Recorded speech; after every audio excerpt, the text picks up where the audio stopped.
సిద్దిపేట జిల్లా అక్కన్నపేట మండలం కాంగ్రెస్ పార్టీ సంస్థాగత నిర్మాణ సన్నాహక సమావేశంలో మంత్రి పాల్గొని కార్యకర్తలతో సుదీర్ఘంగా మాట్లాడారు.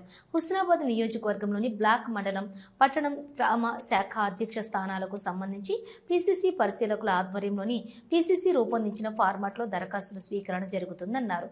హుస్నాబాద్ నుండి వయా అక్కన్నపేట జనగామ హైవేకి 4-వే రోడ్డు వేయాలని కేంద్ర మంత్రి గడ్కరీకి లేఖ రాస్తే వారు స్పందించారని, తప్పకుండా 4 లైన్ల రోడ్డు తీసుకొస్తానన్నారు. గ్రామాల్లో ఐక్యంగా ఉండండి, ప్రభుత్వం అమలు చేస్తున్నటువంటి పథకాలు ప్రజల్లోకి తీసుకువెళ్లాలని సూచించారు.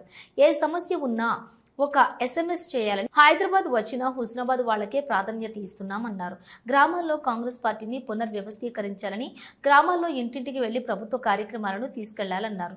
ప్రతి గ్రామంలో మెజారిటీ రావాలని, sarpanch, MPTC, ZPTC, single window అన్ని కాంగ్రెస్ పార్టీ గెలవాలన్నారు.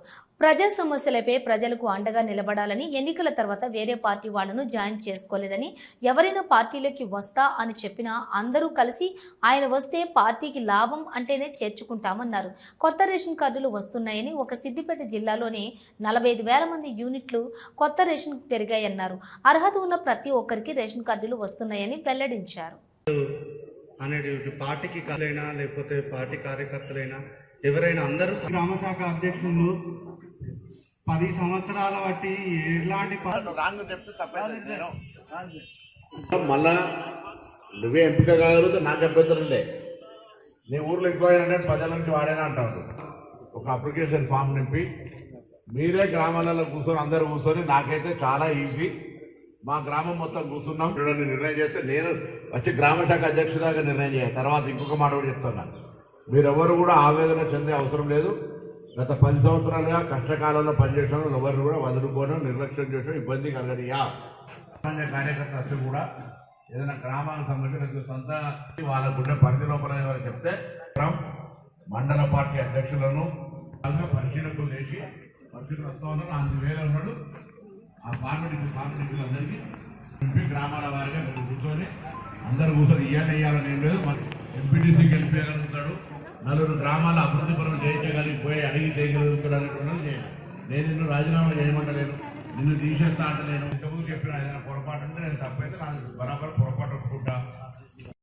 ప్రక్రియ అన్ని ప్రక్రియలు ముగించుకొని అలా టోకెన్ రేస్ దాకా వచ్చింది.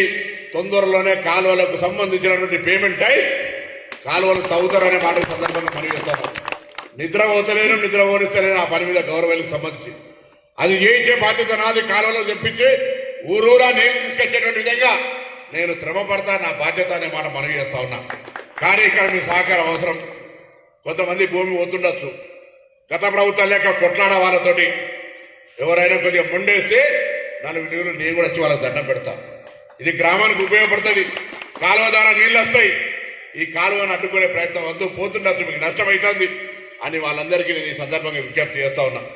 అదే కాదు, ఇలా ఈ యొక్క గౌరవేలి ప్రాజెక్టుకు సంబంధించి భూ నిర్వాసితులతో ఇక్కడ రాజిరెడ్డి ఉన్నాడు, లేదా మిగతా ప్రజలు అన్ని రకాల సమస్యలు పరిష్కరించడానికి ప్రత్యేకమైన శ్రద్ధ పెట్టి వాటిని ఎట్లనన్నా అధిగమించాలనేటువంటి ప్రయత్నం చేస్తా ఉన్నా. దాంతో పాటుగా నేను చెప్పిన NHA కానీ, ఇంజనీరింగ్ కాలేజ్ కానీ, లేదా ఈరోజు మోడల్ మండలి కానీ అనేక రకాల కార్యక్రమాలు చేస్తూనే ఇందిరామ ఇళ్లకు సంబంధించి నిజంగా కూడా తను చెప్పినట్టుగా ఓ ఊర్లో 300, 400కే పూతుంది, ఓ ఊర్లో 1300 పూతుంది.